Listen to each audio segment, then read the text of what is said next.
nos cœurs. À toi seul soient nos cœurs. À toi seul soient nos cœurs.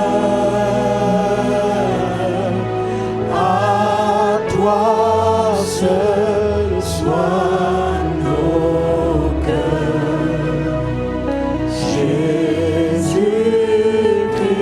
Jésus-Christ, le Seigneur.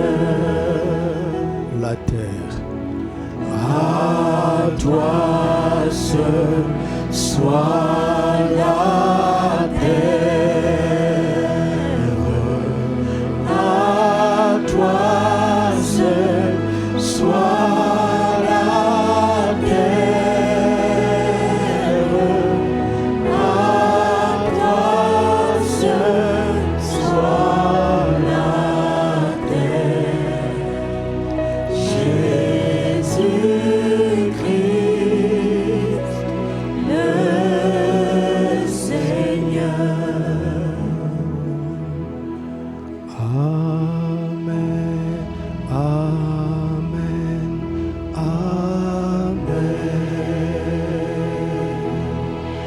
Amen,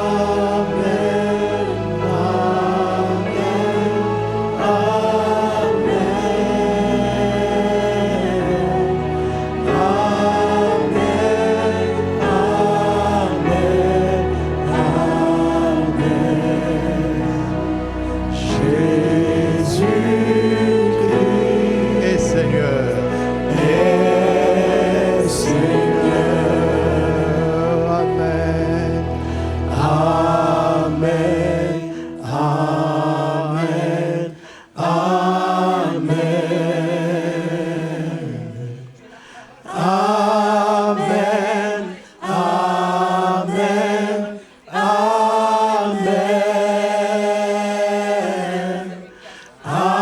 Amen. Amen. Amen. Jésus-Christ est Seigneur. Alléluia.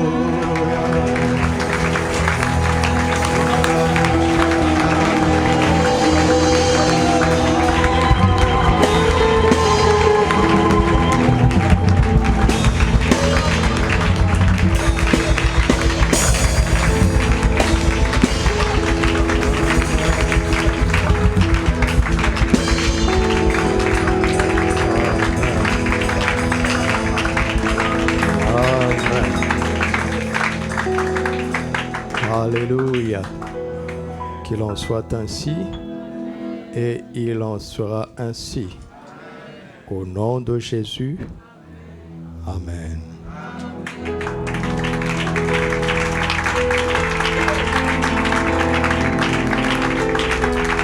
Asseyons-nous dans sa présence. Gloire à Dieu. Alléluia. Merci au Saint-Esprit pour sa présence au milieu de nous. Alléluia.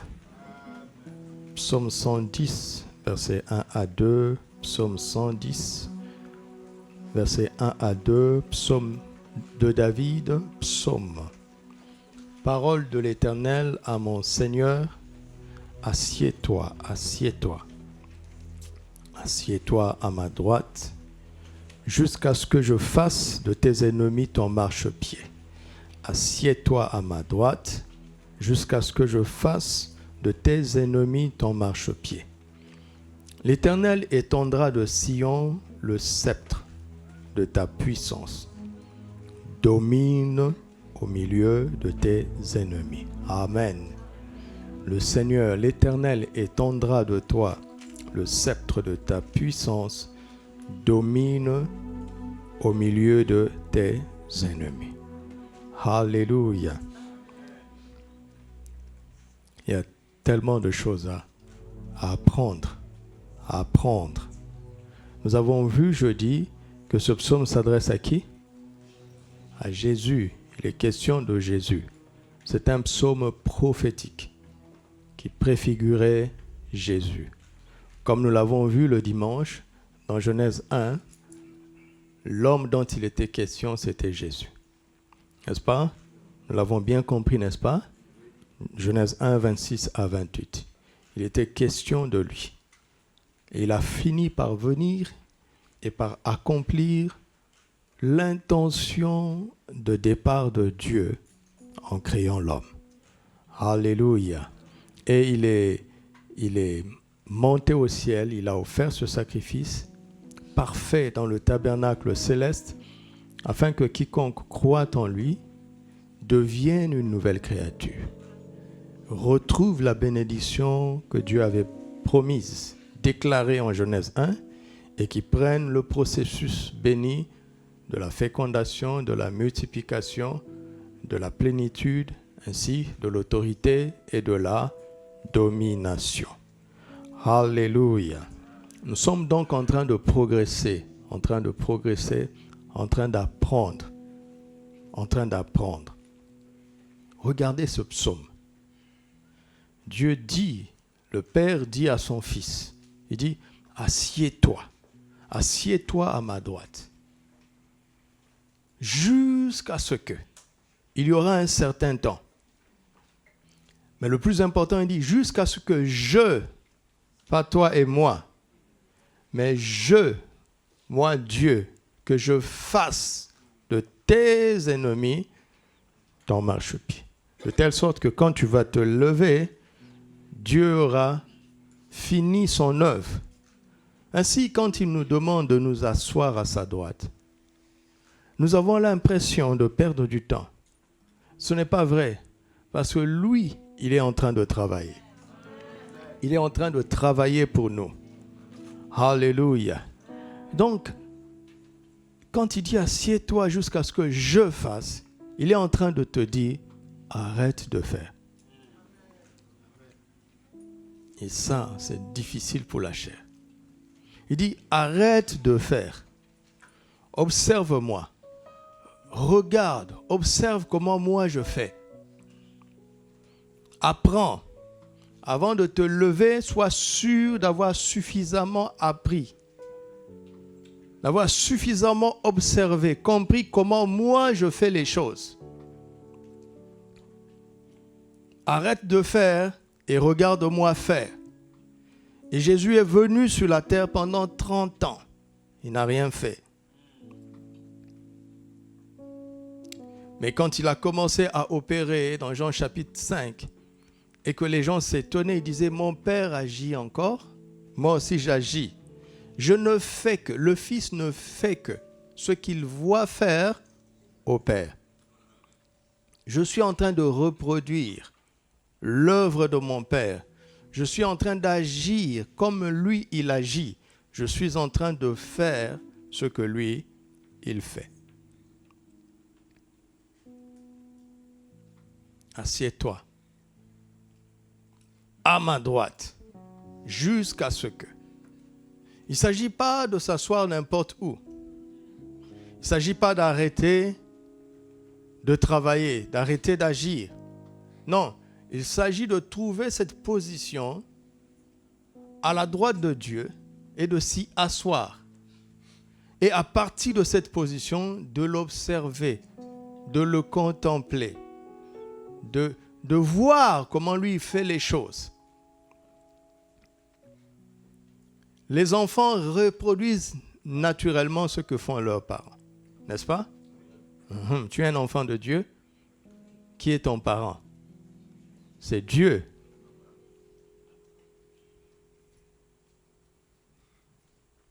Assieds-toi à ma droite.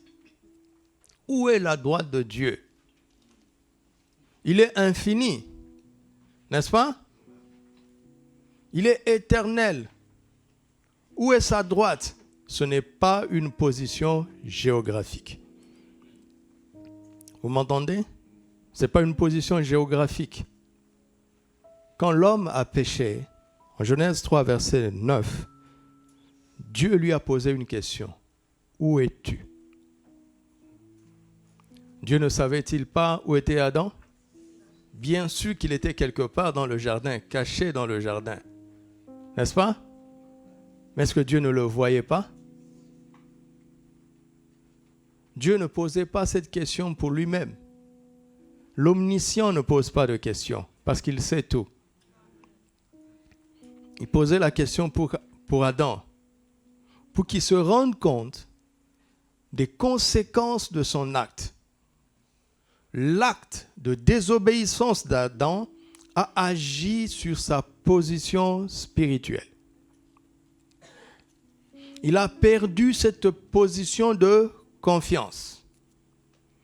Parce qu'être à la droite de quelqu'un, être le bras droit de quelqu'un, c'est être son homme de confiance. Il a perdu cette sécurité dans la présence de Dieu. La preuve, regardez comment il répond. J'ai entendu ta voix dans le jardin et j'ai eu peur parce que je suis nu et je me suis caché. Question, est-ce que Adam n'a pas compris la question de Dieu? Si Dieu lui a dit « Où es-tu » il devait lui dire « Je suis dans un coin quelque part, caché quelque part, n'est-ce pas ?» Non, il ne dit pas ça. Il a compris qu'il ne s'agissait pas d'une position géographique. Il s'agissait d'une position spirituelle, d'un état d'esprit qui induit des sentiments, des émotions. Et ici, il y a eu une émotion de la peur. Qu'est-ce qui s'est passé? Avant, quand Dieu venait, tu courais dans ses bras. Maintenant, tu entends sa voix, tu te caches. La relation de confiance a été brisée. C'était le bras droit de Dieu sur la terre. Vous m'entendez? La créature au-dessus de toute. Aucune créature n'a été créée à l'image de Dieu, si ce n'est Adam. Il avait une position privilégiée. Il était son homme de confiance sur la terre. Mais la désobéissance a brisé ça.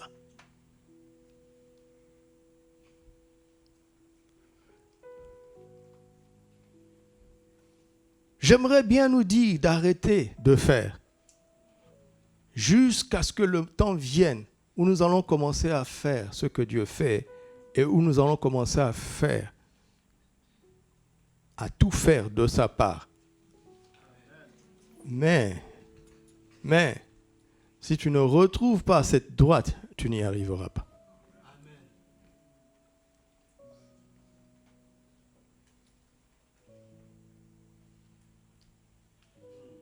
Où es-tu?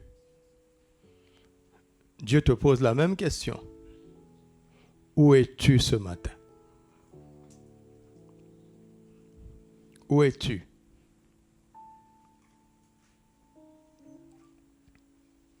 Colossiens chapitre 1, versets 12 à 13.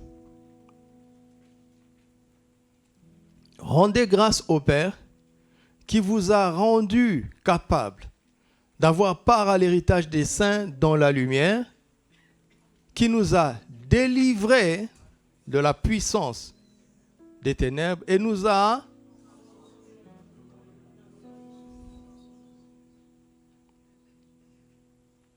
Où es-tu ce matin? Il y a deux positions spirituelles ici. Sous l'emprise de la puissance des ténèbres, ou bien dans le royaume du Fils de son amour. Il faut être transporté.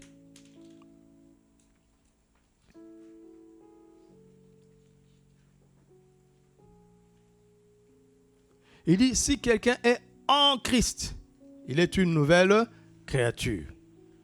La nouvelle créature est où? En Christ. C'est ça sa position. En Christ, dans le royaume du Fils bien-aimé de Dieu. Et en Christ, on n'est plus sous le contrôle de la puissance des ténèbres. En Christ, on n'est plus sous la domination des ténèbres. C'est le seul endroit où l'on échappe à la puissance, à la domination des ténèbres. Le seul endroit, c'est en Christ. Il n'y a pas de lieu géographique. C'est une position spirituelle en Christ. Il dit, domine au milieu de tes ennemis. Dieu est d'une honnêteté extraordinaire. Il dit, là où tu es entouré d'ennemis. Il ne dit pas de fuir. Parce qu'il n'y a pas un endroit sur la terre où l'on puisse échapper aux ennemis, où l'on puisse échapper à la puissance des ténèbres. Le monde entier est sous la puissance du malin. 1 Jean 5. Il n'y a pas un endroit, même dans ce bâtiment qui est appelé l'église, même en plein culte, pendant que nous sommes en train de chanter, si tu n'es pas en Christ, tu es sous la domination de la puissance des ténèbres.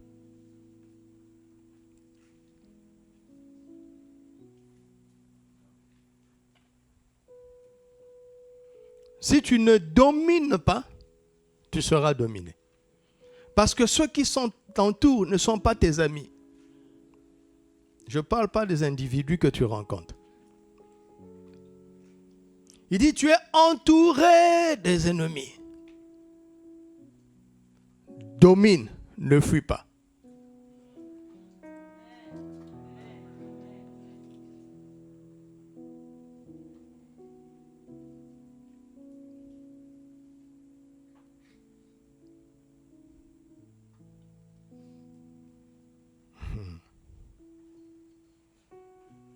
Éphésiens chapitre 2, versets 5 et 6. Il dit, nous qui étions morts par nos offenses, il nous a rendus à la vie avec Christ. C'est par grâce que nous sommes sauvés. Ensuite, qu'est-ce qu'il a fait? Il nous a ressuscités et il nous a fait asseoir dans les lieux célestes où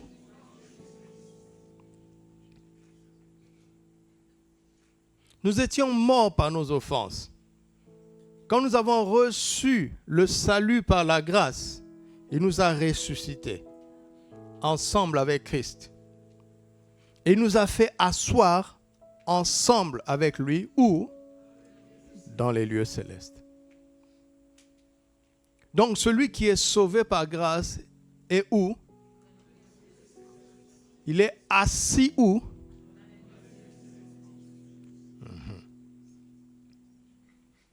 Il retrouve ce qui était dit de Jésus dans Psaume 110. Assis. Assis avec lui dans les lieux célestes.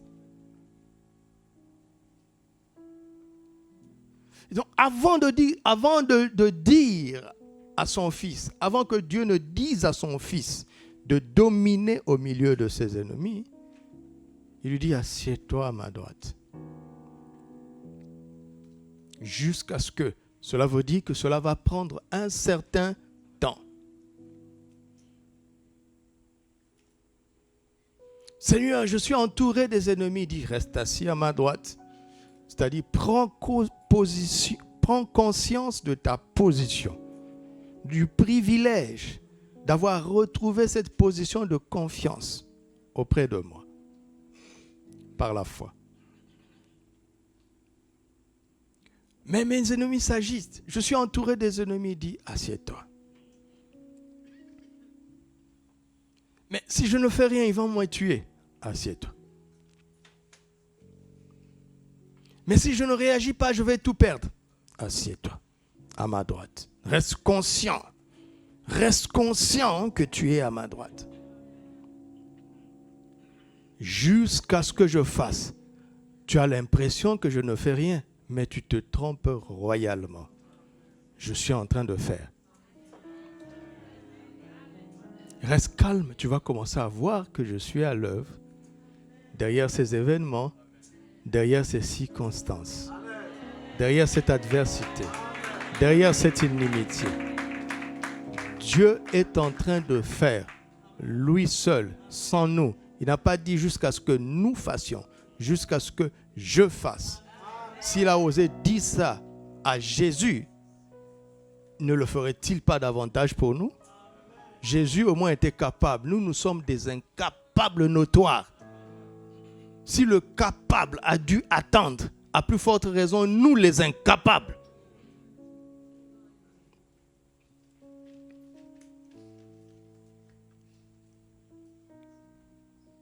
Qu'est-ce qui se passe maintenant quand on accepte ça?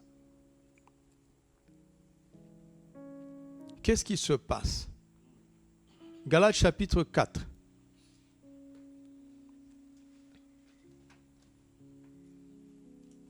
Verset 1. Aussi longtemps que l'héritier est un enfant, je dis qu'il ne diffère en rien d'un esclave, quoiqu'il soit le maître de tout. Mais il est sous des tuteurs, sous des administrateurs, jusqu'à quand? Il y a un temps que le Père a marqué. Il y a un temps que lui-même a décidé. 1 Pierre chapitre 5, verset 6, je pense.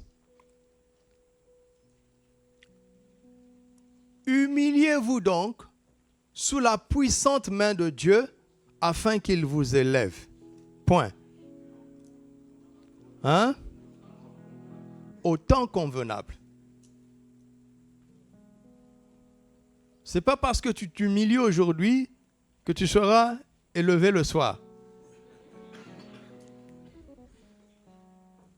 Ça veut dire que nous devons persévérer dans l'humilité jusqu'à ce qui nous élève. Et c'est la réalité du psaume 110. Quand ce temps est arrivé, il a pris le sceptre. Il lui a donné. Descends, domine au milieu de tes ennemis. Cela veut dire quoi? Quand Dieu nous tend le sceptre, quand on commence, en fait on commence sur ce que lui, il a achevé. On ne peut pas échouer comme ça. Et ta perception de l'inimitié devient différente. Chaque ennemi qui se lève, toi tu vois en lui ton marchepied. Tu ne vois pas un ennemi, tu vois un escalier. Tu vois une occasion de monter. Tu n'as pas la conscience de l'échec. Tu n'as pas de peur en toi. Parce que quand papa a dit, maintenant vas-y, tu sais qu'il a déjà fini.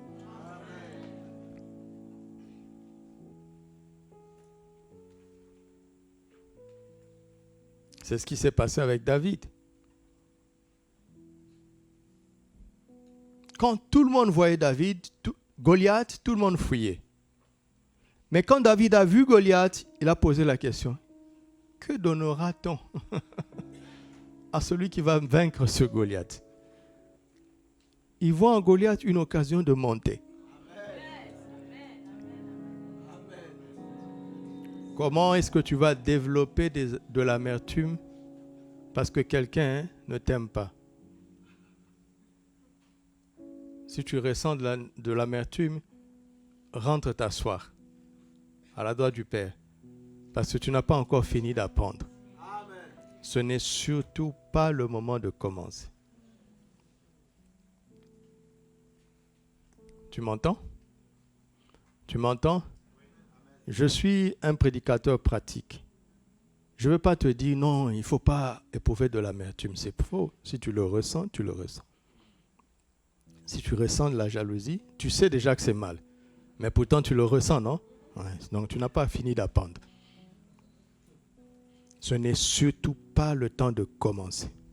Il y aura toujours quelqu'un qui réussira plus que toi, qui aura plus que toi. Les jaloux sont les gens les plus malheureux au monde. Il y aura toujours quelqu'un qui aura plus que toi, qui fera mieux que toi. Ou bien tu ne crois pas ça? Va essayer, tu vas voir.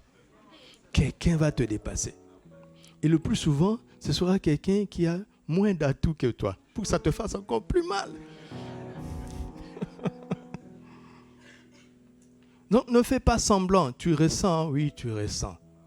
Maintenant, il faut chercher le remède. Va t'asseoir à la droite du Père. Et tu vas apprendre. Il ne faut pas faire semblant. La religion fabrique des hypocrites. Comment ça va? Oui, ça va bien, par la grâce de Dieu. Menteur. Tu as pleuré, oui, avant de sortir. Ça va pas. Mais j'ai besoin d'aide. Oui, d'accord. Ça, c'est bien, c'est mieux.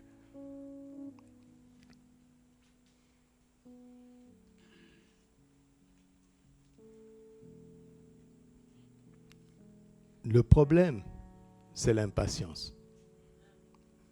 On veut dominer avant d'être prêt.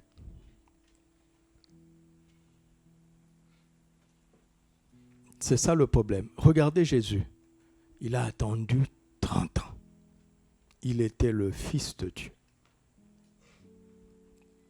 Regardons Ésaïe 9, verset 5. Regardons Ésaïe 9. Je suis juste en train de rassembler nos pensées avant d'entrer dans notre sujet. Il dit, car un enfant nous est né et un fils nous est donné et la domination reposera sur son épaule. Vous connaissez ma question avec ce texte.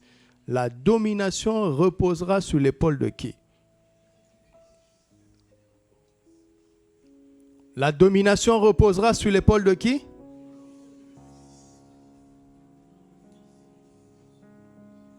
La domination ne reposera pas sur l'épaule de l'enfant. Il faut que l'enfant devienne un fils. Vous m'entendez?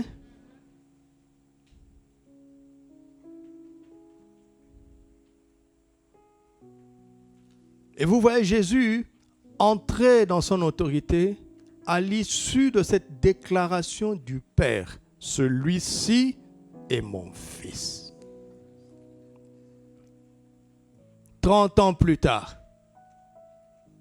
30 ans plus tard. Qu'est-ce qu'il a fait pendant 30 ans? Il n'a pas permis, et ça nous en avons besoin, écoute-moi très bien, il n'a pas permis à son train de vie naturel d'affecter sa conscience qu'il est à la droite du Père. Il venait d'une famille modeste. Il a grandi dans le village le plus modeste d'Israël. Il était un simple charpentier. Mais ce n'est pas ta condition naturelle qui détermine ta position spirituelle. Et pendant que tu es au bas de l'échelle, le monde va chaque jour te donner l'impression que tu n'es rien du tout. Refuse d'accepter ça.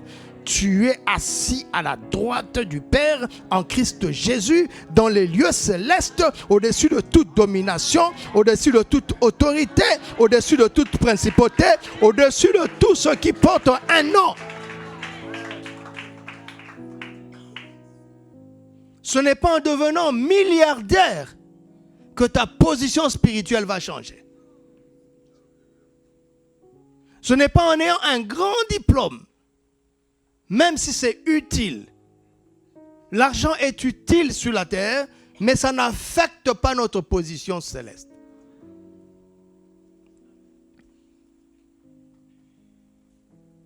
Tu dois résister à ça. Parce que le monde fonctionne avec l'orgueil. Le monde fonctionne avec le mérite.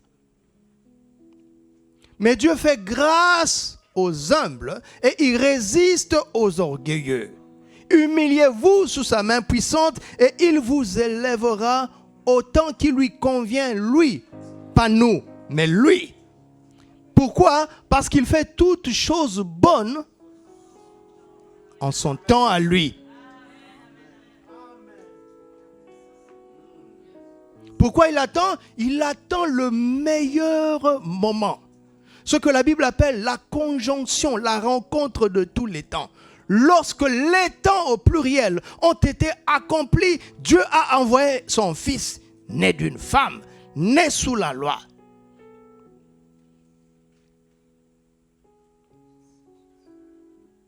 Il veut te présenter dans une position telle que aucun ennemi ne pourra te vaincre.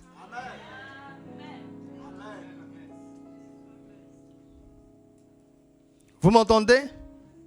Alors, faisons-lui confiance. Restons dans cette position de confiance. Dis à quelqu'un, reste dans cette position de confiance. Et qu'est-ce qui se passe pendant qu'on attend? Philippiens 1, 6. Philippiens 1, 6.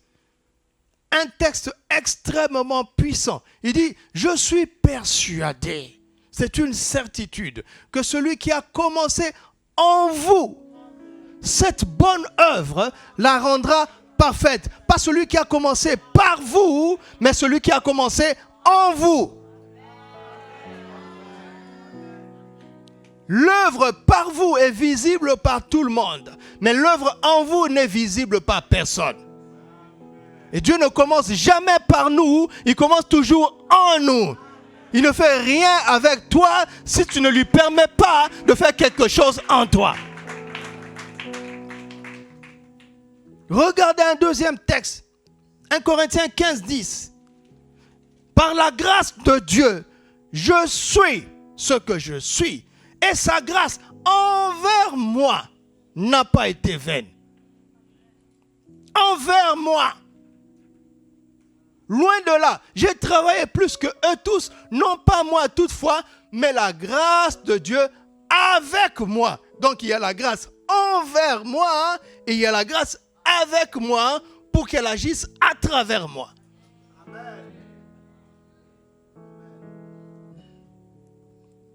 L'œuvre, la qualité de l'œuvre, la qualité de la grâce avec moi dépend de la qualité de la grâce en moi.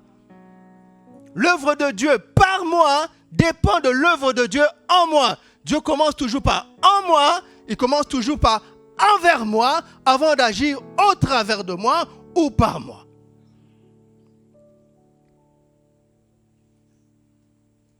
Parce que les ennemis qui nous entourent savent qu'ils sont vaincus. Mais ils vont compter sur nos failles intérieures. Pas de failles extérieures, nos failles intérieures. Et Dieu le sait.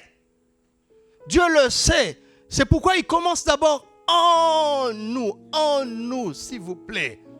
En nous. Sa grâce avec nous.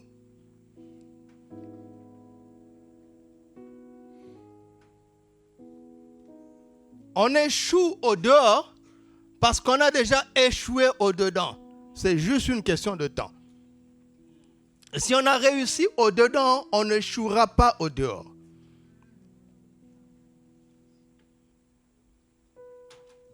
Ce sont nos failles intérieures, nos fragilités intérieures qui vont déterminer nos faiblesses extérieures. Il ne faut pas prendre le thème de la domination ou de l'autorité comme un slogan. Satan va te matraquer.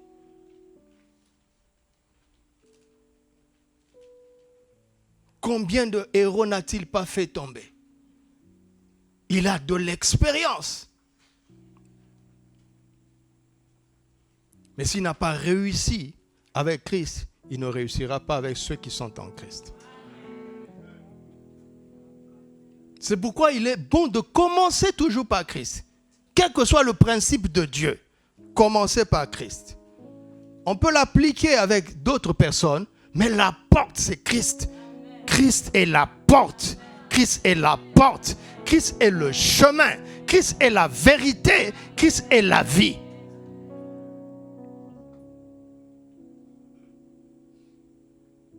Son œuvre en nous est tellement importante. Alléluia. L'œuvre de Dieu en nous précède son œuvre avec nous. Sa grâce envers nous précède sa grâce avec nous. Et de son œuvre, de sa grâce en nous, dépend son œuvre, sa grâce avec nous. Tu m'entends? Alors, ne sois pas pressé d'agir.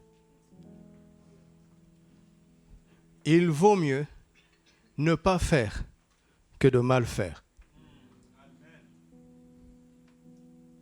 Tu m'entends? À quoi ça sert de servir quelqu'un si en le servant, tu ne lui es d'aucune utilité? Je recommence. À quoi ça sert de servir quelqu'un si en le servant, tu ne lui es d'aucune utilité? Et si même en plus de ça, tu contribues à honnir son nom par tes échecs.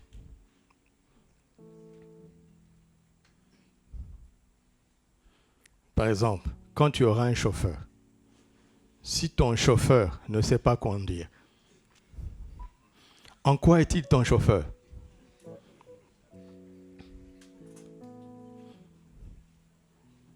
Ou bien, s'il conduit mal, en quoi t'est-il utile? À chaque fois qu'il sort, il revient avec un accident, tu dois signer des papiers, payer des dommages.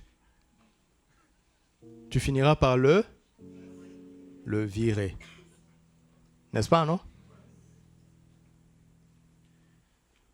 Dieu ne veut pas te virer. Alors il dit, assieds-toi, apprends. Parce que j'ai une mission à te confier, mais je ne veux pas que tu la fasses comme toi tu penses que tu dois le faire. Je veux que tu la fasses comme moi je veux que tu le fasses.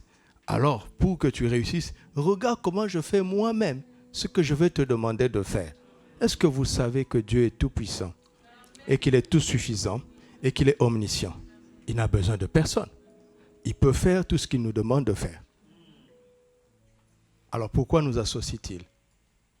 C'est pour nous honorer, nous. On n'aide pas Dieu. On ne l'aide pas. Alors, comme lui, il sait faire ce qu'il me demande de faire, si je suis sage, je dois d'abord m'asseoir, regarder comment lui, il fait ce qu'il me demande de faire. De manière à ce que quand je vais me lever pour le faire, que je le fasse comme lui. Parce qu'il y a des ennemis qui vont vouloir t'empêcher de faire ce que Dieu te dit de faire, ou bien qui vont vouloir te pousser à mal faire ce que Dieu te dit de faire, ou bien ils vont vouloir te pousser à faire le contraire de ce que Dieu te dit de faire. C'est pour ça aujourd'hui quand on parle de domination, ouais, tu ressens, tu as peur. Le mot a été perverti. L'autorité que Dieu avait donnée aux hommes a tellement été pervertie qu'aujourd'hui, on a peur de se soumettre aux gens. On a peur, hein? En tout cas, si tu es sage, tu vas te protéger. N'est-ce pas? Pourquoi? Parce que ceux qui ont reçu l'autorité ont mal représenté Dieu. Mais j'ai une bonne nouvelle. La vraie autorité est revenue sur la terre. À travers Christ. Tu peux être un bon chef. Tu peux être un bon mari. Tu peux être une bonne épouse. Tu peux être un bon parent. Tu m'entends? Pas seulement tu peux, nous le devons si nous sommes en Christ. Il vaut mieux ne pas faire, hein, que de mal faire. Vous êtes au courant de ce qui se passe dans la ville de Casa, comment dans un quartier, les riverains se sont révoltés contre les soi-disant églises. Mais ils ont raison. Il ne faut pas dire on nous persécute, on ne nous persécute pas. Ces frères-là ont mal représenté Jésus. Et le pays est en train de nous dire, on ne veut pas de ce Jésus-là. Quelle honte! Mais on doit tomber à genoux et nous repentir au lieu de crier à la persécution. Tu connais la persécution? Tu connais la persécution? Ah, on est trop faible. Ça c'est la persécution. On ne t'a pas touché. On ne t'a pas agressé. On t'a simplement dit, ne vous réunissez pas. Et tu appelles ça la persécution? Le jour où maintenant on mettra une âme, on dit réunis Jésus. Mais tu le réuniras vite fait. Si ça c'est la persécution, celle qui arrive, qui va tenir? Nous devons pleurer en tant qu'Église d'avoir mal représenté Jésus dans la ville. Je dis nous, hein. Il ne faut pas pointer du doigt les autres. Non. Chrétiens, c'est chrétien. Ils ont dit qu'ils sont chrétiens, non? Ouais, je me bats ici avec la sono. Baissez le son, baissez le son, baissez le son. Pourquoi? Pourquoi? Parce qu'il faut respecter les voisins. Je me bats avec vous. Quand vous sortez dehors, n'encombrez pas les escaliers. Pourquoi? C'est une cour commune. Je vous dis, pas de légèreté dehors. Je vous dis pas ça? Pourquoi? Pourquoi? Avant de lire la Bible, ils vont lire nos vies d'abord. Comment tu vis dans ton quartier? Et tu prétends que tu es chrétien. Et tu prétends que tu as la vérité. Si la vérité est aussi sale, si la vérité est aussi médiocre, je n'en veux pas. Moi, le premier, je n'en veux pas. Si c'est ça être chrétien, je refuse. Je refuse d'être chrétien. Si c'est ça être chrétien, si c'est ça la louange, quand on regarde, on ne voit aucune différence avec les boîtes de nuit. Vous appelez ça la louange? Quand on regarde les tenues de gens, aucune différence avec les pervers. Vous appelez ça l'église? Vous appelez ça l'église?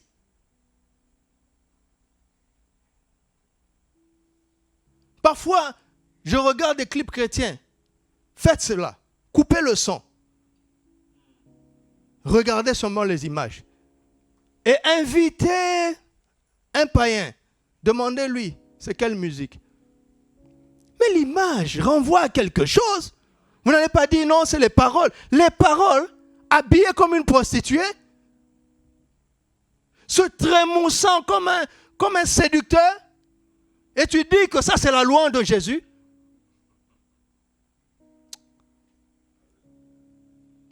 Ça m'énerve. C'est ça être chrétien?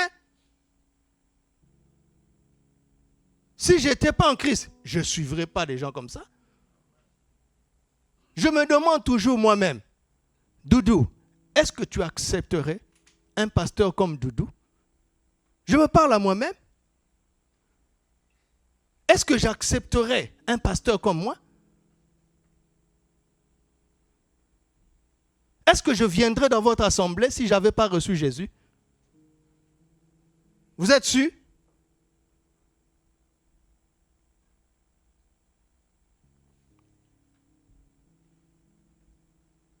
Arrêtez ça, arrêtez cette médiocrité-là.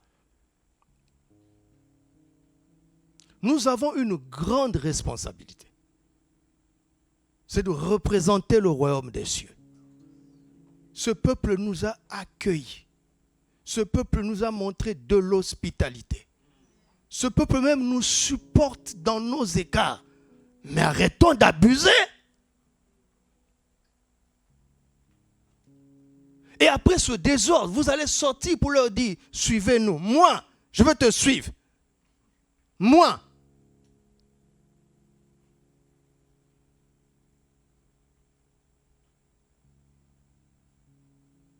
Ça, ce n'est pas l'église. Hein? De toute façon, c'est sur YouTube. Tout le monde va écouter. Ne coupez pas cette partie.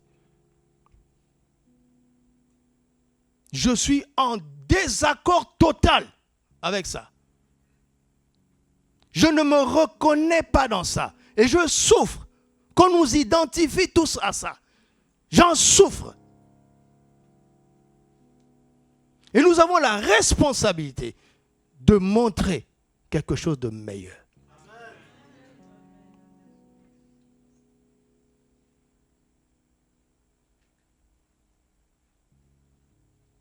Donc je ne vous embête pas quand je dis baisser le son. Ou bien, à 1h du matin, ton voisin met le son là. Tu ne vas pas réclamer. Maintenant, quand c'est ton tour, tu veux te taire. Soyons honnêtes. Au-delà du bruit, la qualité maintenant, il faut qu'il y ait de l'harmonie. Il faut qu'il y ait de l'harmonie. Il faut qu'il y ait de l'harmonie. Et pas le désordre, bang, bang, bang. Chacun joue son truc, chacun veut s'entendre. Est-ce que vous savez que quand quelqu'un entre ici pour la première fois, il peut être accueilli par l'excellence? J'oublierai jamais quand mon bureau était encore ici. Un frère parmi nous ici, excellait par son comportement au boulot. Et il était apprécié par un collègue qui était français. Et un jour, j'ai ouvert une parenthèse pour dire, écoute, quand on t'apprécie, saisis-toi de cette occasion pour montrer que c'est grâce à Christ. Si tu le prends sur toi-même, tu as échoué. Et donc c'est une parenthèse, il a saisi ça. Un jour, le collègue l'a encore complimenté, il a dit, tu sais, depuis tout le temps que tu me complimentes, je veux te dire quel est mon secret. Il dit, ben voilà maintenant, c'est ce que je cherchais depuis longtemps. Il lui a parlé de Jésus. Oh, le gars rit. Il dit, mais tu crois encore en ces choses au 21e siècle? Et lui, il était serein, il a dit, bien sûr. D'ailleurs, tu vois la preuve dans ma vie. Quelques semaines plus tard, le collègue est revenu. Dis-moi, c'est vraiment sérieux? Il dit, mais je te l'avais dit. Alors il lui a posé des questions. À un moment donné, il lui a dit, tu sais, je vais t'emmener chez mon pasteur. Il a dit, d'accord. J'étais ici dans ce bureau. Non, à l'époque, on était seulement en haut. J'étais en haut. Le frère m'a appelé, il a dit, mon collègue dont je t'avais parlé veut vous voir. J'ai dit, d'accord, mardi. Il est arrivé mardi. Son collègue l'a introduit et puis il s'est retiré. Il m'a dit, bonjour pasteur. Il s'est assis, je lui ai donné une chaise, il s'est assis et puis il me dit, s'il vous plaît, je peux aller aux toilettes? J'ai dit, d'accord. Il est allé aux toilettes et il est revenu. Il me dit, quand les toilettes d'une maison sont propres, c'est que les gens sont sérieux. Maintenant, je peux te parler. Vous imaginez le frère qui le dimanche s'est dit, je dois laisser les toilettes de l'église propres. C'est lui qui a gagné cette âme, c'est pas moi. Il m'a dit, j'étais allé aux toilettes pour vous tester. Je n'avais aucun besoin. Vous vous rendez compte? Si les toilettes avaient été sales, c'était fini. Ça tient des petites choses. Ça là, on vient de perdre 10 ans de percée. On va racheter ça par la grâce de Dieu. Donc, regardez à votre comportement. Vous m'entendez? Vous m'entendez? Écoutez-moi. Ne me dites pas que je suis rigoureux. Dans cette culture, les hommes n'embrassent pas les femmes. Vous m'entendez? Les saints baisers, faites-les ici. Quand vous êtes dehors, ne le faites pas. Ça renvoie à autre chose pour eux. Et donc, ça ne les aide pas. Ça élève des murs. Ça fait des obstacles à la mission. Moi, je suis un missionnaire. Je ne suis pas un pasteur, je suis un missionnaire. Ce qui m'intéresse, c'est de transporter l'évangile dans une culture, dans un milieu qui ne l'a pas encore accepté. Ne soyez pas égoïste. Vous avez déjà accepté. Il y a des gens qui sont nés, ils n'ont jamais lu la Bible. On leur a dit autre chose. Et pour eux, c'est la vérité. Comprenez-les. Mais au fond d'eux, ils sentent que c'est limité. Ne soyons pas égoïstes. D'ailleurs, nos pays d'où nous venons ne sont pas chrétiens. Ton pays n'est pas chrétien. Ton pays n'est pas chrétien. Lequel de pays est chrétien? Vos pays là? Nos pays là? Donc, reconnaissons qu'on n'a pas d'impact. On n'a pas encore d'impact. Arrêtez les slogans. Nous avons de l'impact. Nous dominons. Nous sommes des rois. Menteurs! Vous n'êtes pas de rois. On ne domine pas. On ne domine pas encore. Mais on va y arriver. Et là où nous péchons, c'est que nous ne permettons pas son œuvre en nous. Je reviens dans mon message. C'est là où nous péchons. Nous sommes pressés pour aller dominer nos ennemis, mais nous n'avons pas réussi la position assise à sa droite jusqu'à ce que... Nous n'avons pas appris à l'observer, lui, comment il règne. Regardez, il n'y a pas un nom aussi chanté que Jésus. personne n'a révolutionné l'histoire comme Jésus. Il n'y a pas un plus grand révolutionnaire comme lui. C'était un monsieur qui n'avait même pas de voiture, il n'avait pas de maison, il n'avait pas étudié. Il a laissé 11 personnes sans instruction. Quel a été son secret? On l'a combattu, on n'a jamais réussi à effacer son nom. C'est le nom le plus chanté. Aucun nom n'a été chanté comme Jésus. La Bible reste le livre le plus lu. Regardez-le, il n'a laissé aucune structure, aucune organisation. Il a laissé 11 disciples. Il a laissé des disciples. Il n'a pas laissé une organisation. Il n'a pas laissé des bâtiments. Il a laissé des disciples.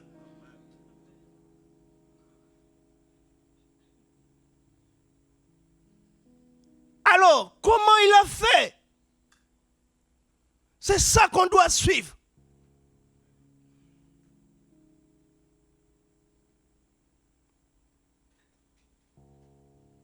Et vous avez pris l'église pour faire de l'église un lieu où on apprend l'entrepreneuriat, un lieu où on apprend le développement personnel. Allez à la fac, allez dans les conférences. Si vous voulez, je vais vous payer de l'argent. Il y en aura à l'hôtel tel. Je paye pour toi. Va écouter là-bas. Ici, c'est pour regarder à Christ.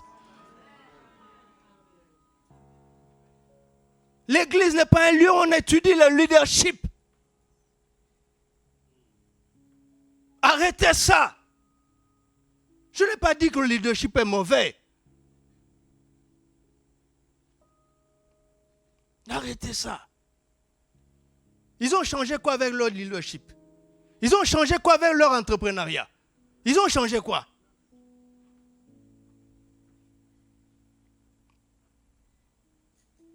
C'est le cœur qui intéresse Dieu. Oh, mon ministère, arrête ça, tais-toi. Arrête ça.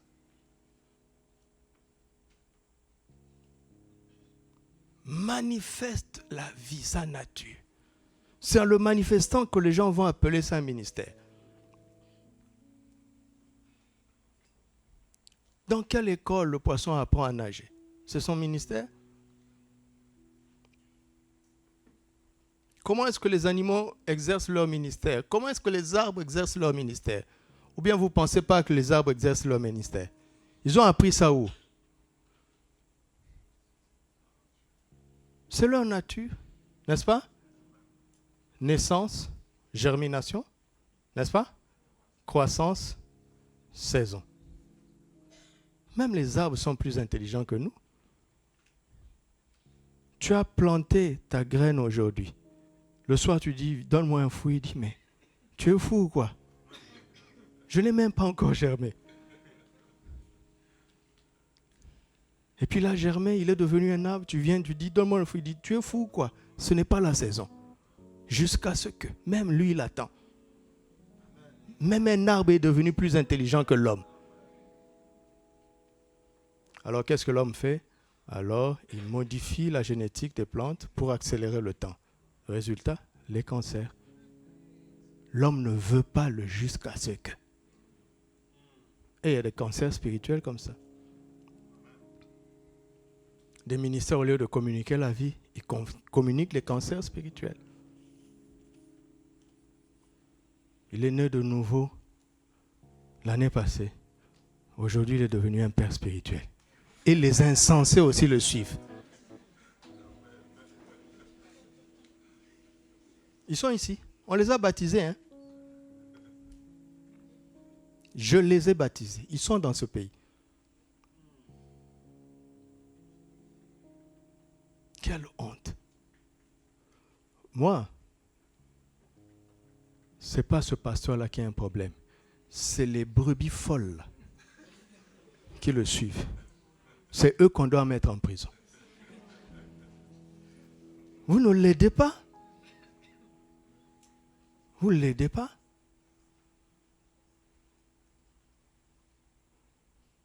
Des églises sont dans ce pays depuis plus de 20 ans.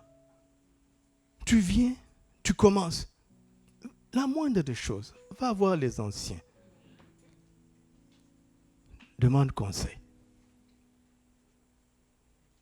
La moindre des choses. Dieu résiste aux orgueilleux. C'est Dieu qui résiste à ces désordres-là.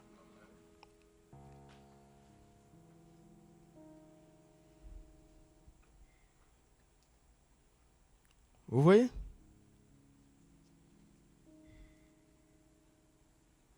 Comment je veux faire? Je n'ai même pas commencé. Mais en réalité, j'ai commencé, hein, parce que c'est dans le psaume 110. Mais on ne peut même pas avancer à cause de toutes ces résistances.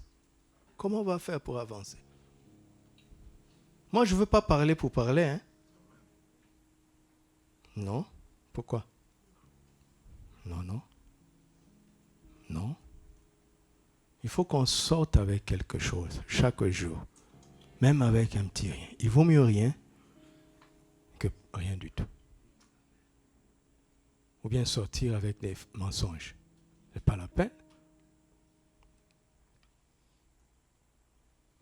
Dieu a commencé une œuvre en nous d'abord. Depuis que tu es né de nouveau, il a commencé une œuvre en toi.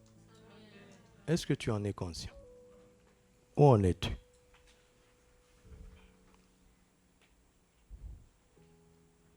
Où en es-tu? Où en suis-je?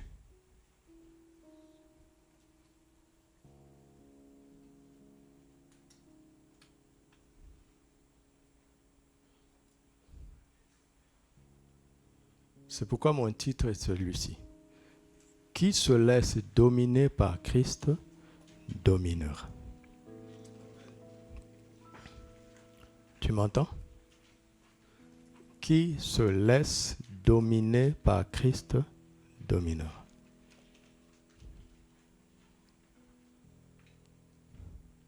Christ veut te dominer avant de t'envoyer dominer. Si tu lui résistes, tu ne réussiras pas. Parce que l'adversaire que nous avons, il aime les rebelles. Il est lui-même le premier rebelle. 1 Pierre 5 dit, soumettez-vous à Dieu et résistez au diable et il fuira.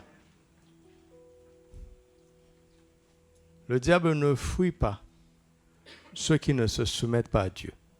Tu as beau crier au nom de Jésus avec toute ta voix. Si tu es insoumis, il ne fuira pas.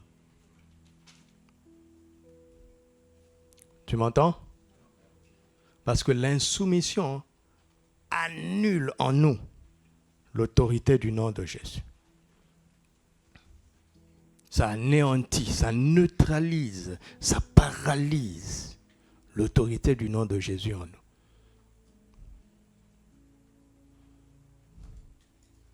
Donc ce mois de la domination est en réalité un mois de soumission à Christ.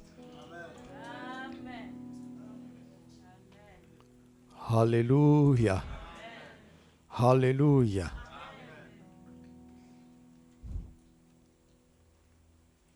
Regardez ce proverbe 16, verset 32. Proverbe 16, verset 32 dit quoi? Celui qui est lent à la colère vaut mieux qu'un héros, n'est-ce pas? Et celui qui est maître de lui-même vaut mieux que celui qui prend les villes. Celui qui est maître de lui-même est supérieur à celui qui maîtrise les villes. Est-ce que tu sais que là où tu es assis, là, si tu es maître de toi-même, tu es supérieur à certaines autorités administratives. Maintenant, si tu es maître de toi-même et que tu as une autorité, tu as reçu un poste d'autorité dans la société, c'est encore magnifique.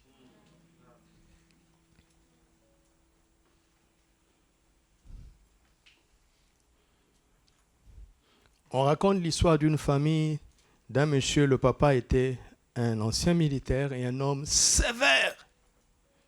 Un homme sévère et fort physiquement. Et il a discipliné ses enfants comme dans l'armée. Il était tellement fort que quand son enfant qui a grandi désobéit, il ne le punit pas, il dit viens, battons-nous. Oui, il lui donne le droit, il dit battons-nous. Il était plus fort que ses enfants.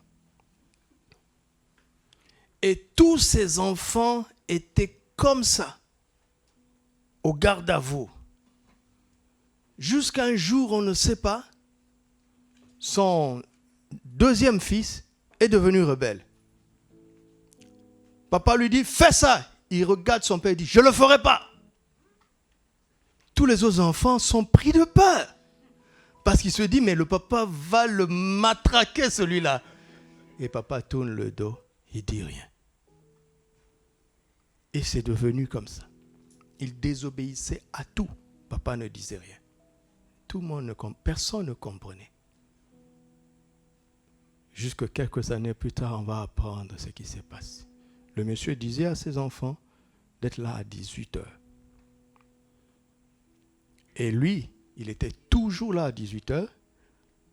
Et parfois, il sortait de nuit, prétextant qu'il est de garde, puisque c'est un militaire. Ceux qui ne savaient pas, c'est qu'au milieu de la nuit, ces garçons qui avaient grandi escaladaient les murs pour aller se détruire.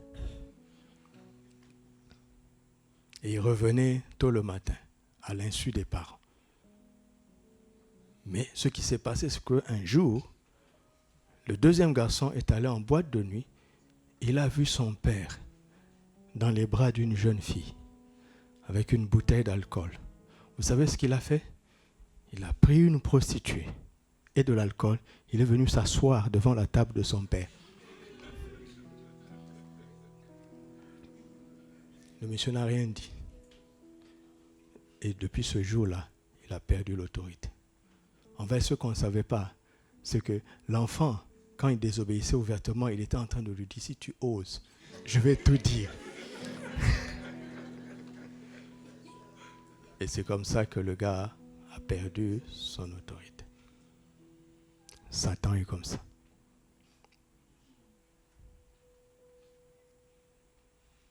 Dieu nous a dit de dominer où? Au milieu de nos ennemis. Il dit, ceux qui t'entourent là, ils ne t'aiment pas. Ils n'ont pas besoin de négocier. Parce qu'ils sont majoritaires. Ils veulent s'imposer à toi. Tu as une seule option, c'est de dominer. Sinon, tu seras dominé.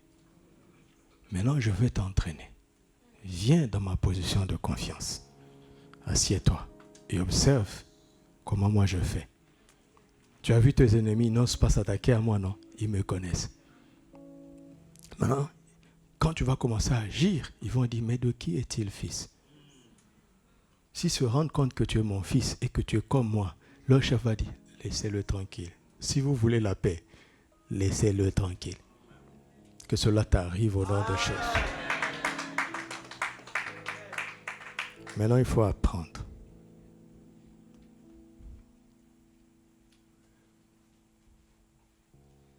Vous m'entendez?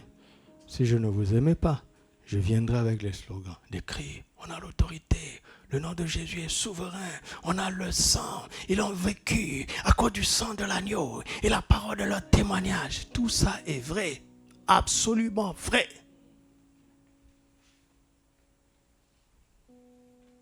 Ce sont des faits. Tu sais, l'arme la plus puissante au monde est efficace par elle-même.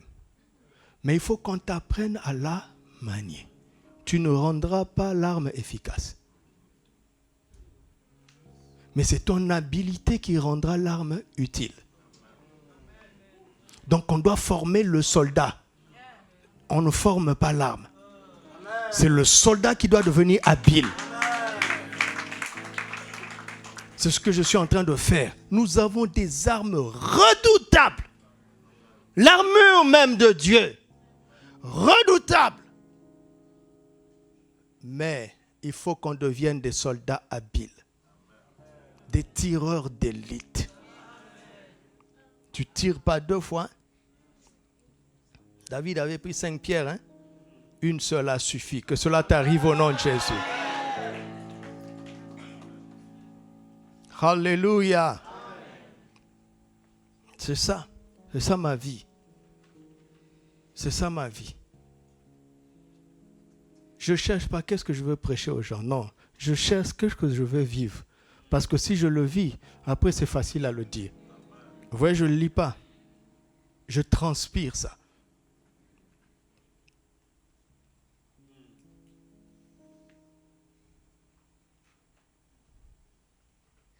Quelqu'un qui maîtrise son sujet, tu le provoques, il répond.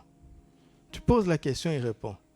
Tu vas voir le médecin, il ne va pas consulter son cours.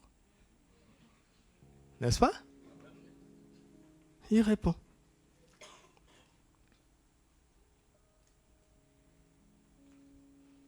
Arrêtons de prêcher ce que nous ne vivons pas encore. Vous avez vu, j'ai ajouté le encore. Donc, il nous a donné la parole pour qu'on la vive. L'homme ne vivra pas de pain seulement. Mais quoi? Il nous l'a donné pour qu'on la vive. Maintenant, quand tu as vécu, quand tu vis quelque chose, Dieu te prend. Il utilise tous les moyens. Il a tout pouvoir, n'est-ce pas? Quand vous lisez les psaumes, et les chrétiens le croient, hein? Ils maîtrisent le vent, ils maîtrisent les nuages, ils maîtrisent le feu, les grêles, mais ils maîtrisent les crises. Ils maîtrisent les dictatures. Ils maîtrisent les injustices. Donc tout ça, c'est un arsenal entre ses mains. Il peut utiliser la haine des gens pour te pousser dans ton domaine.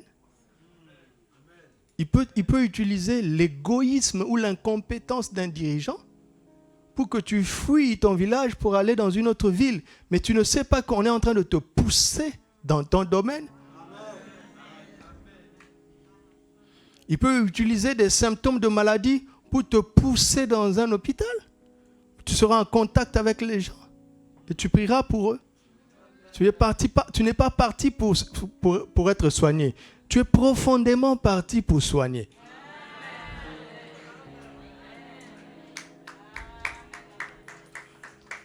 Tout est à sa disposition.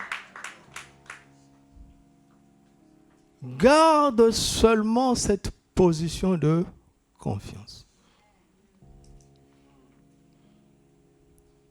Vous voulez que je vous dise un petit détail de ma vie qui était inutile pour moi et qui m'a sauvé dans le ministère? Vous voulez que je raconte? Quand j'étais jeune, plus jeune, parce que je ne suis pas vieux,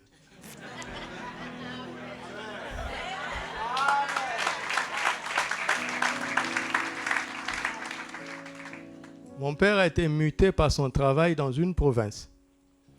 Et on n'a fait que 16 mois là-bas et on est revenu à la capitale. Et dans cette province-là,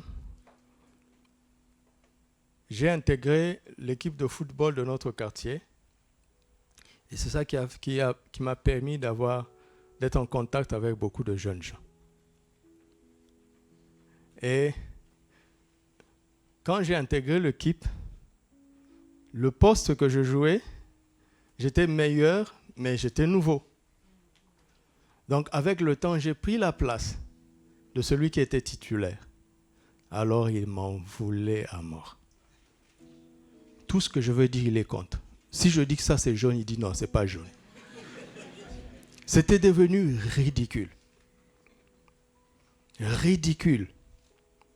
Alors j'ai dit, on n'avait pas de coach, mais j'ai dit, le plus ancien parmi nous, le plus âgé, il mettait de l'ordre. Je lui ai dit, parfois je venais en retard pour qu'on me sanctionne, mais parce qu'au fond de moi, j'étais fatigué de ce conflit. Je voulais qu'il reprenne sa place parce que je me sentais illégitime. Je pensais que j'ai pris sa place. Et ce monsieur-là, qui était beaucoup plus mûr, il était de loin plus âgé que nous. Je ne sais pas comment il a fait, il a senti ça. Il m'a appelé, il m'a dit, Doudou, tu n'as pris la place de personne. Je lui ai dit, mais il était là avant moi. Il a dit, non, l'équipe a besoin de toi.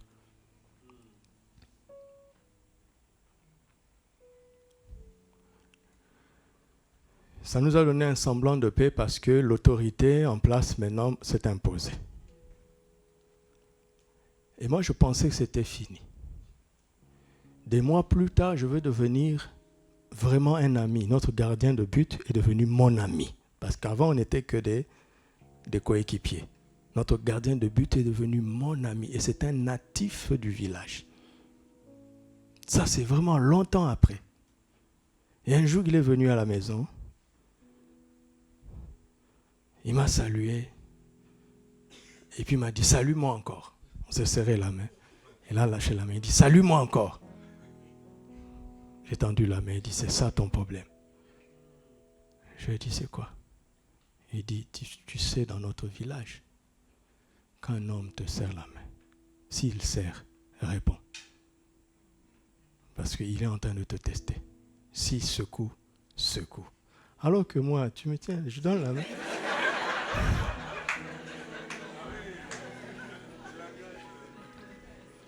C'est un code du village.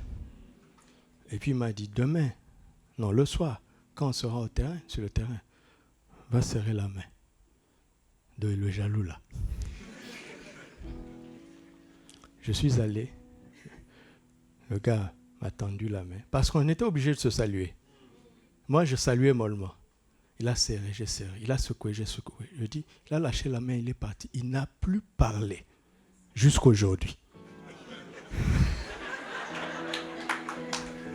J'ai dit, mais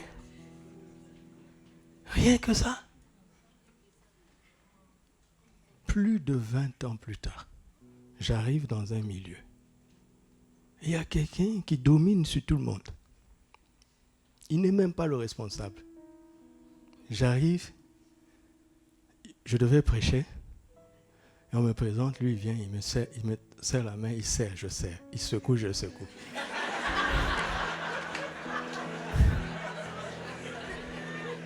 Donc, on avait muté mon père dans une province juste pour que j'apprenne ça.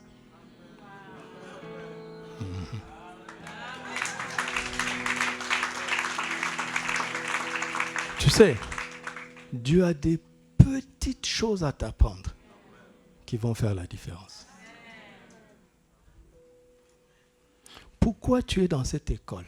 Pourquoi tu es dans cette classe? Pourquoi tu as ce prof? Pourquoi tu habites dans tel quartier?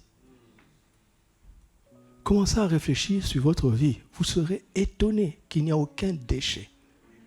Tout est maîtrisé à la perfection. Au moindre détail près. Il n'y a pas de déchet, hein?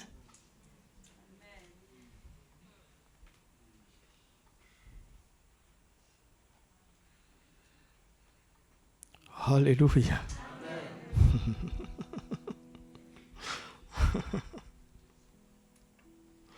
Merci Seigneur. Alors, je vais nous dire un certain nombre de choses. Je pense qu'on va amorcer et on continuera. J'allais dire ce qui ne doit pas être dit ici. J'allais dire comme les gens d'ici disent non. Ça commence par in.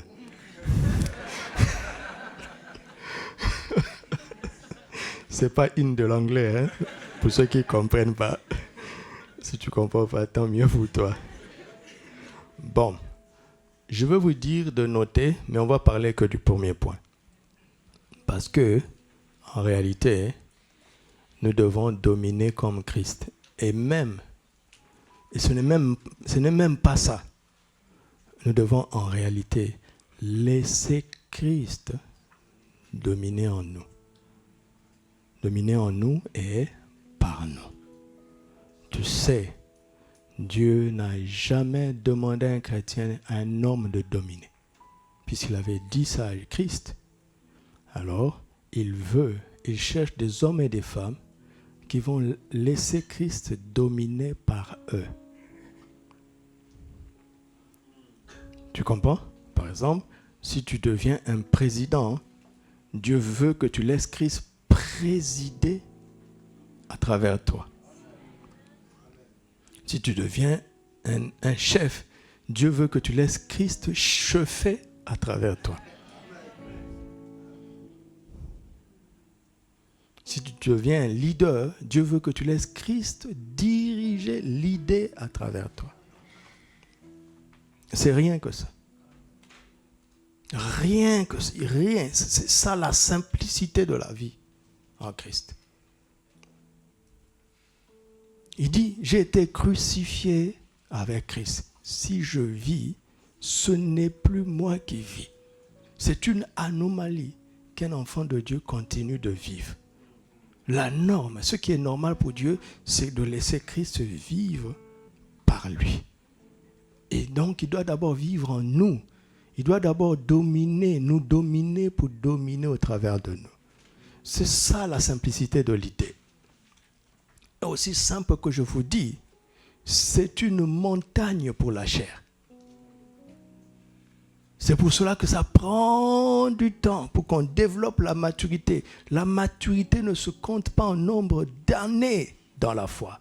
Mais jusqu'à quel point tu te soumets, jusqu'à quel point tu t'humilies devant Dieu. C'est ça la maturité.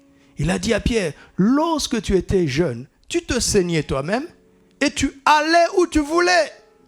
Mais quand tu seras vieux, c'est-à-dire mature, tu étendras les mains. Quelqu'un d'autre te ceindra et te mènera où tu ne voudras pas. C'est ça la maturité. Tendre les mains, s'abandonner à Dieu et être prêt à le suivre, même là où toi-même tu ne voudras pas normalement. Mais parce que tu lui fais confiance, parce que tu l'aimes, parce que tu as sa disposition, tu le suivras. C'est se rendre. Plus tu te sens fort, moins tu es mature. Les jeunes gens sont forts. Mais les pères savent.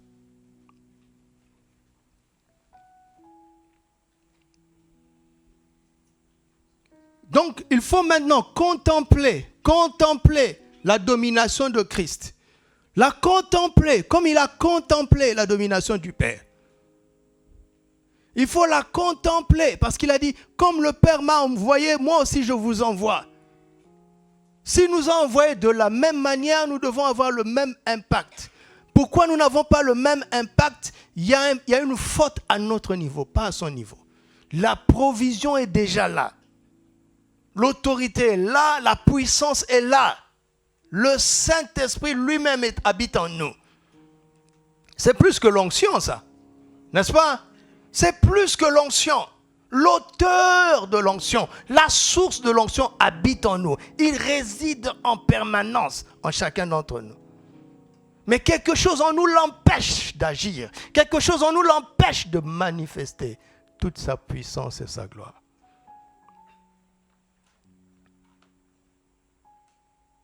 Et c'est ça, ce combat intérieur que nous devons perdre. Tu m'entends? Nous devons abdiquer face à lui. Nous devons nous soumettre. Il a dit, tu adoreras le Seigneur ton Dieu et tu le serviras. Le domaine où tu n'es pas soumis est une aubaine pour l'adversaire. Parce que c'est ça qu'il cherche. Parce que c'est là où se trouve notre faiblesse. C'est là où il va nous vaincre. Plus nous devenons soumis, plus nous devenons invincibles. Quelqu'un suit ce que je dis? Quelqu'un comprend ce que j'essaie de dire? C'est salutaire, ne vous hasardez pas. On me demande, mais comment vous faites pour avancer? Je ne fais rien. Demandez à ma femme si je fais quelque chose. Je passe ma vie à me rendre. Je passe ma vie à renoncer à mes ambitions. Parce que je sais que quand je suis vidé de mes ambitions, je suis prêt pour accueillir sa vision. Et c'est un travail difficile pour la chair. Ça me prend toute la vie. Ça ne se règle pas en un temps de prière. C'est une préoccupation, une bonne préoccupation permanente.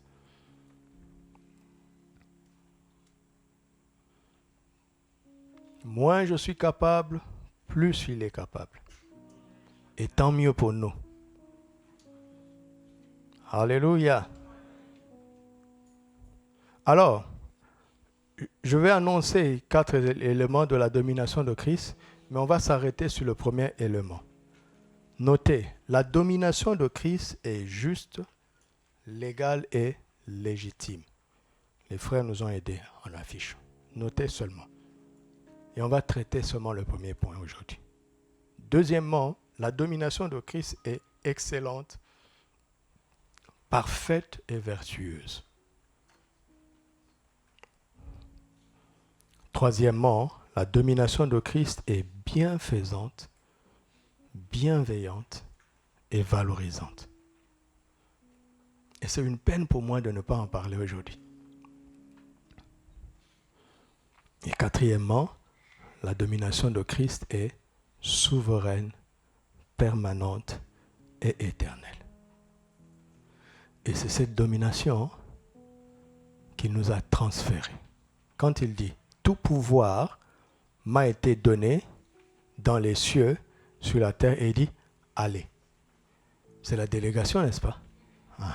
C'est le transfert. Le mot transfert, c'est ce qui vous parle le plus. Ça, c'est le français de cette génération. C'est le transfert. C'est comme ça qu'il nous a transféré son autorité absolue dans les cieux et sur la terre. Nous devons donc pleurer de nos limitations, n'est-ce pas? Imagine, quelqu'un me dit, voici cette clé. Elle ouvre toutes les portes. Aucune porte ne doit me rester fermée, n'est-ce pas? Si je me retrouve face à une porte que cette clé n'ouvre pas, soit celui qui m'a parlé a menti, soit à quelque chose que je n'ai pas compris. Or, Dieu n'est pas un homme pour mentir. Jésus-Christ est la vérité. Alléluia. Vous me suivez? Regardez un individu, Moïse, un individu. Il entre dans le palais de Pharaon, il sort comme il veut. Il défie Pharaon, sans armes, et on ne l'arrête pas. Comment est-ce possible? C'est l'autorité.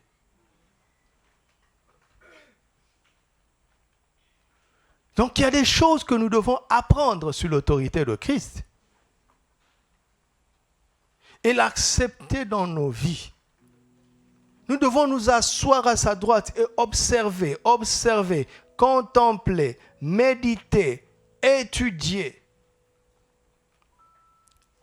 pratiquer quand le moment sera venu. Et nous aurons des résultats. Alléluia.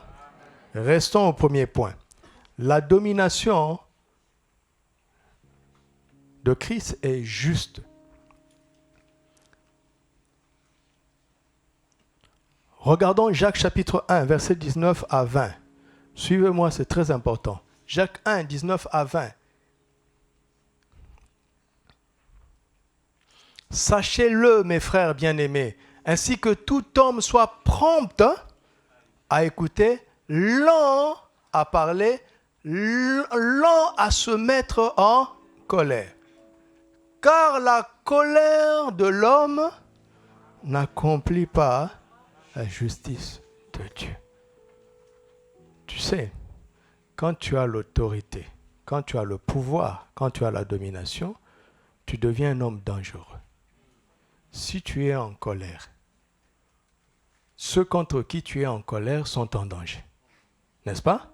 Maintenant, quand tu vas agir, quand ton courroux va tomber sur ces gens-là, après que tu aies fini d'exercer ton autorité, Dieu va regarder si ce que tu as fait est juste.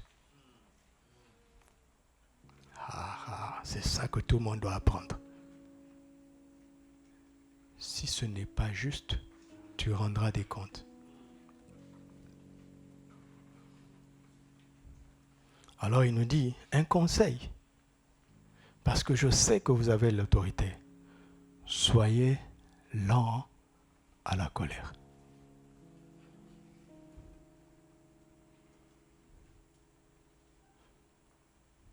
comment on va faire ça? Il dit, sois lent à parler. Mais comment je suis en train de parler à quelqu'un? J'arrive pas à me maîtriser. On me dit tout le temps que je parle trop. J'ai essayé des techniques, j'y arrive pas. Je t'ai amené une réponse. Sois prompt à écouter. Tu sais, si tu te disciplinais à écouter, tu aurais de moins en moins de temps de parole. Arrête de monopoliser la parole. Donc il n'est pas question de se battre. Je ne veux plus beaucoup parler, non. Apprends à écouter. Donc tu auras moins de temps de parole. Et il te restera juste suffisamment de temps pour dire des paroles appropriées. Et là, tes paroles vont commencer à peser, à compter. Tu m'entends? Mais ça, je suis arrivé là-bas juste parce que je devais conseiller cette personne. Mais quand il dit que nous serons lents à nous mettre en colère, qu'est-ce qu'il est en train de dire? Il est en train de dire, mes frères, soyez comme Dieu votre Père. Exode 34, verset 6. L'Éternel passa devant lui et s'écria, l'Éternel, l'Éternel, Dieu, miséricordieux et compatissant, comment? Voilà. Donc il dit, mes frères, si je vous appelle frère, c'est parce que nous avons un même Père. Imitons papa.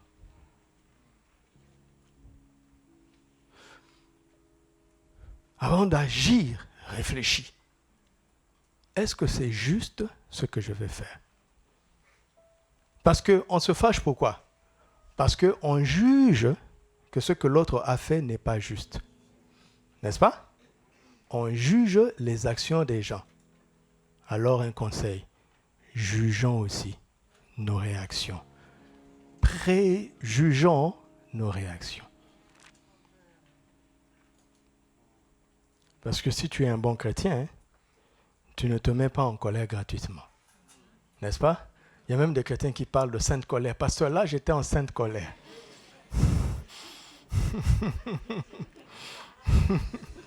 Bon, l'amour ne soupçonne pas le mal, je te crois. Mais dans ta sainte colère, là, est-ce que ce que tu as fait est juste? Il dit, mais c'est pas moi, je me suis senti, c'était le transport de l'esprit. Tu es sûr? Tu es sûr que c'est l'esprit qui t'a transporté pour détruire les gens comme ça? Donc, prends du temps, assieds-toi. Assieds-toi, réfléchis, préjuge tes réactions. Préjuge-les avant de les exécuter.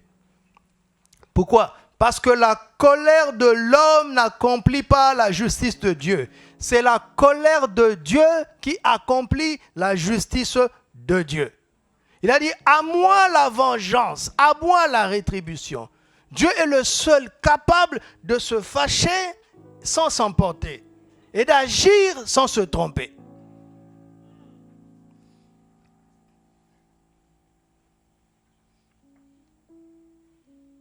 Donc, la domination de Dieu est d'abord juste. Amen. C'est quoi la justice? Qu'est-ce qui est juste devant Dieu? Qui va me répondre? Qu'est-ce qui est juste devant Dieu? Comment est-ce qu'on va le savoir? C'est ce qui est conforme à l'évangile. Je n'ai pas honte de l'évangile, car c'est l'évangile qui est là. Donc, pendant que ça commence à chauffer, là, tu sais, l'autre a mal réagi. Quand ça chauffe, là, qu'est-ce que tu fais? Commence à scanner l'évangile. Qu'est-ce que l'évangile a prévu dans cette situation? Tu es en train de scanner. Donc, tu es occupé à étudier l'évangile que tu n'as pas encore le temps de lire, de réagir. Tu comprends? Est-ce que c'est concret ce que je te dis? Tu es occupé. On dit, mais tu es passif. Si tu savais que je suis en train de méditer de ta folie. Je suis en train de prendre des informations dans l'évangile. Qu'est-ce qu'on fait par rapport à ce genre de fou?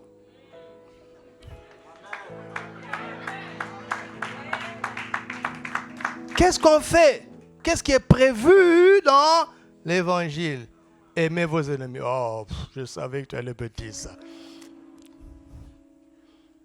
Oui, c'est ce que l'Évangile a prévu. Et c'est très intelligent. Et c'est très juste. Parce que Dieu nous a aimés alors qu'on était ses ennemis. Il est en train de dire, traite l'autre comme je t'ai traité quand tu étais mon ennemi. Parce que si tu ne fais pas ça, ce n'est pas juste. Et comme moi je suis juste, je vais rétablir la justice. Vous m'entendez?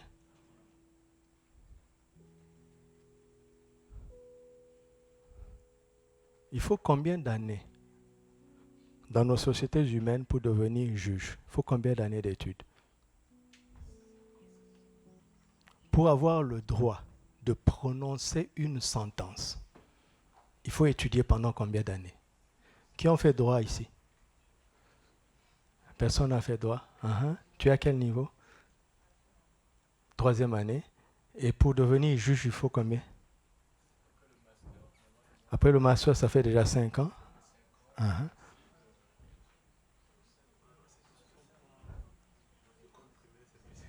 Non, restons juste au niveau supérieur.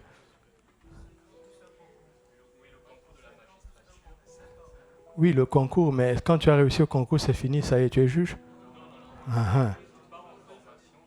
La formation, combien d'années? Seigneur, donne-nous des juges. Des juges. Il n'y en a pas dans l'église. Parce qu'ils n'ont pas de réponse. On sait que ça... Oui, vas-y. Minimum 8 ans. Pour être qualifié, pour prononcer une sentence. Et vous savez bien que la sentence ne vient pas de la tête d'un seul homme. Il y a un juré. Donc, les gens vont délibérer. Mais pour que tu aies l'autorisation de le prononcer, il faut 8 ans de formation. Des jugements qui n'affectent que la terre. Alors que nous, notre jugement peut affecter l'éternité. Et tu veux l'exercer en 8 minutes. Parce que tu es né de nouveau il y a 8 minutes. Ah, il faut qu'on se parle. Hein? C'est ça qui fait notre faiblesse. On est trop léger avec l'évangile. On est trop léger. Dieu dit, regarde ces gens-là. Des sentences, parfois même, on rejuge. Parce que des années plus tard, quand les preuves sont venues, on s'est rendu compte qu'ils s'étaient trompés.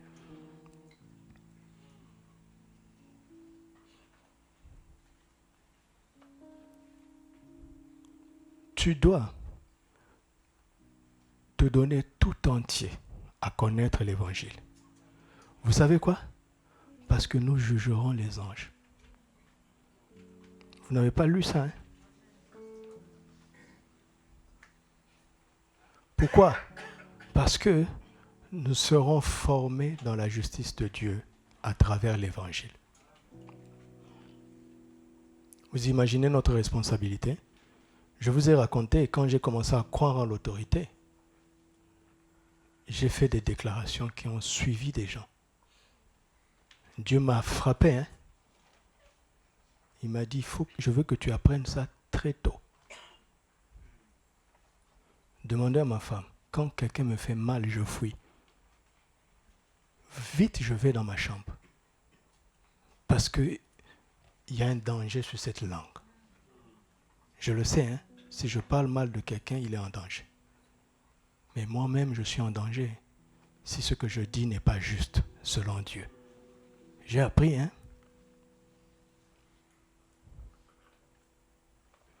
Je fuis jusqu'à ce que mes émotions s'apaisent, mes émotions se tassent. Parce qu'un juge ne doit pas s'emporter. Un roi ne doit pas s'emporter. Il ne doit pas parler légèrement. Parce que sa parole a de l'autorité. Ta parole a de l'autorité. Mais cette autorité est encadrée par la justice de Dieu. Nous rendons compte de notre exercice de cette autorité. Vous m'entendez? Je ne peux pas ne pas vous dire ça. Il m'a tenu comme ça, il m'a dit, tu vas aller et tu vas dire ça.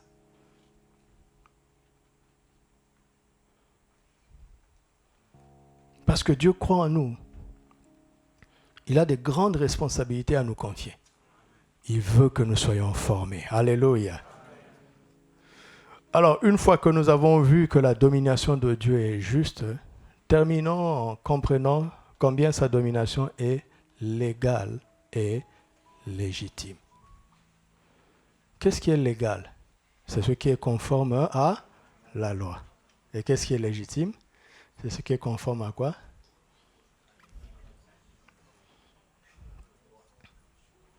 Quelle est la différence entre légal et légitime? 1 Timothée,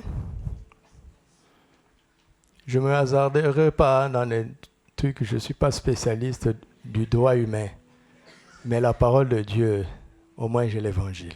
1 Timothée 1,8. Nous n'ignorons pas que la loi est bonne, pourvu qu'on en fasse quoi? Ah. Donc on a loi ici, c'est-à-dire l'égalité, et légitime, donc légitimité dans le même texte. Merci Paul.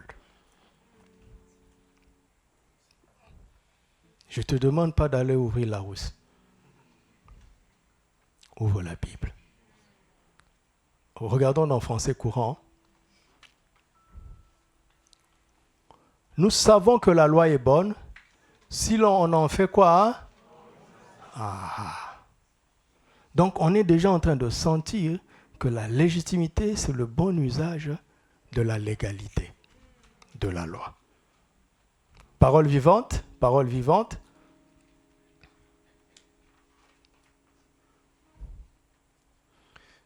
La loi est admirable, elle mène au salut. Bien entendu qu'elle est excellente, à condition d'être utilisée comment?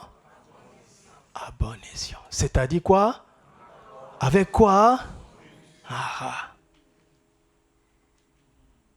La légalité parle de la loi. La légitimité parle du but de la loi. Pourquoi il y a cet article? Quel était le but du législateur? Parce que quelque chose peut être légal, c'est-à-dire irréprochable d'après le texte de la loi, mais ne plus être légitime parce qu'en désaccord avec l'intention du législateur.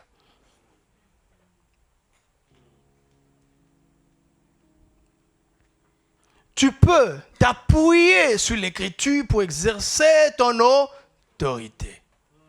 Mais est-ce que cet exercice de l'autorité qui est scripturaire, parce que tu as un texte, tu le prouves, correspond avec l'intention du législateur? Si ça ne correspond plus, tu es illégitime tout en étant légal.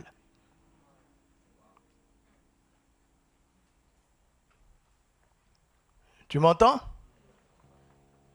Ah ouais.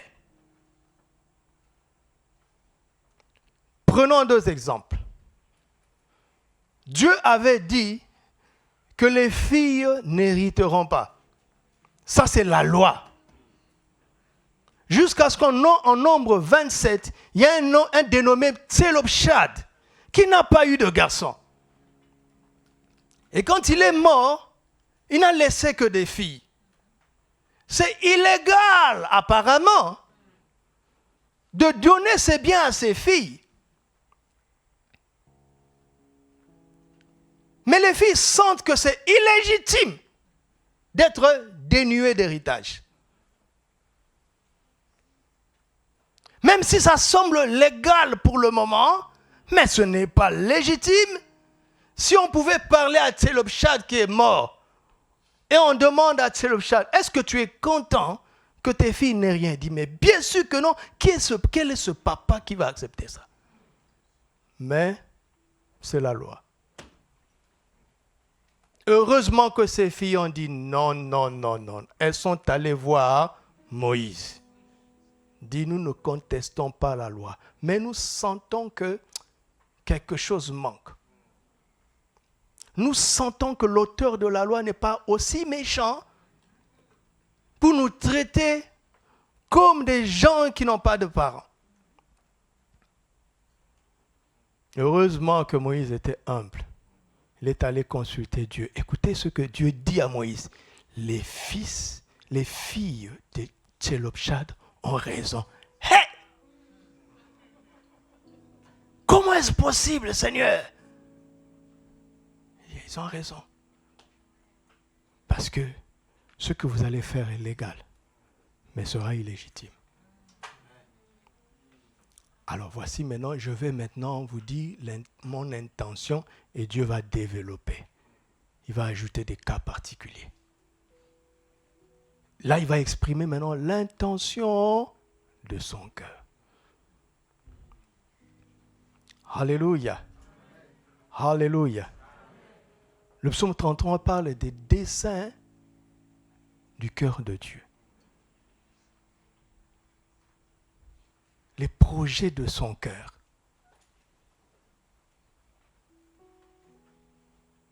Tu m'entends? Parce que tu vas te retrouver face à une situation où même l'évangile te dit que tu peux faire ça. Mais ton cœur,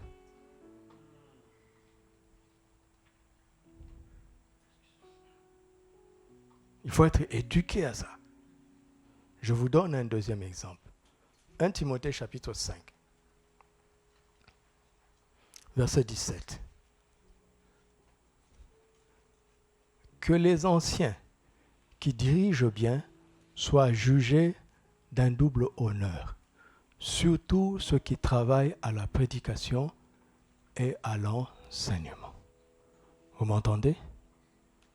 Les anciens qui travaillent à la prédication et à l'enseignement doivent jouir d'un double honneur. Ça, c'est légal. Vous comprenez? Mais s'ils ne dirigent pas bien, ce n'est plus légitime.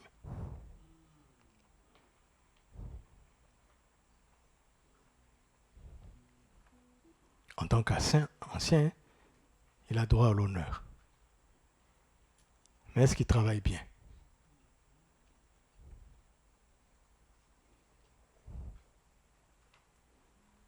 On a élu quelqu'un. Vous savez, dans la société, il y a des niveaux dans la fonction publique. Quand tu iras à la retraite, il y a des catégories. Voilà, c'est ça le mot. Il y a des catégories. Et selon la catégorie dans laquelle tu auras exercé avant d'aller à la retraite, tu auras une pension plus ou moins grande. D'accord? Si tu as été ministre, tu as une pension de telle catégorie.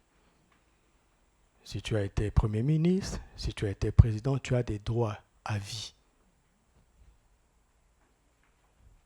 Mais est-ce que c'est légitime qu'un président qui n'a pas bien travaillé, qui a rabaissé le pays pendant son mandat, jouisse des privilèges qui viennent de nos impôts, alors que durant son mandat, le pays s'est affaissé?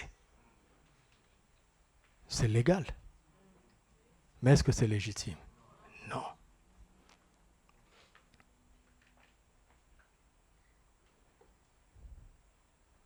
On n'est pas déconnecté de la société. Ce n'est pas parce que vous êtes chrétien que vous devez ignorer ces choses. Bénis seront nos nations quand leurs dirigeants seront à la fois légaux et légitimes. Et c'est ça que Christ appelle, vous êtes le sel de la terre, vous êtes la lumière du monde. Allez lire à la maison les droits d'un roi humain que Dieu a donné dans 1 Samuel 9. Mais si vous tombez sur un mauvais roi, vous êtes foutu. Parce que c'est légal. Mais il n'est pas légitime. Dieu veut que tu sois un dominateur juste, légal et légitime comme Christ. Amen. Voilà, c'est ce que j'avais à vous dire ce matin. Allez méditer sur ça. Prends-toi au sérieux. Si Dieu te parle comme ça, c'est qu'il te prend au sérieux. Alors prends-toi au sérieux, va méditer sur ces choses. Amen. Baisse la tête, rends grâce à Dieu, parle-lui. Parle-lui.